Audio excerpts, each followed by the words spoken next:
Hi, my name is Marjorie Roller. I started playing clarinet about a year and a half ago. I found my father's clarinet among his things. He was a retired band teacher in middle school.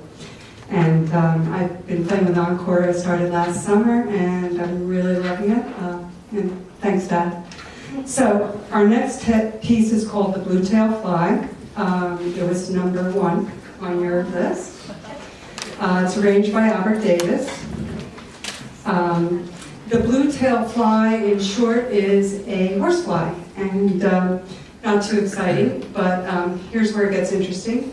It became popular in the 1840s during the rise of blackface minstrels. The Virginia minstrels did it, led by Dan Emmett, but it was credited when published in 1846 to F.D. Benedictine.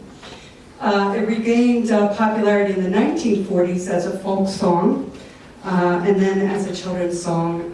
Those of us of a certain age remember it as Jimmy Crackhorn. So the internet is full of conversations about the language and the historical context and the cultural implications and all that sort of stuff. But on the surface, it's a story about a young black slave whose job it was to keep the flies off the horse while the master was in the pasture. So one day the flies swarm the horse, bite it. The horse throws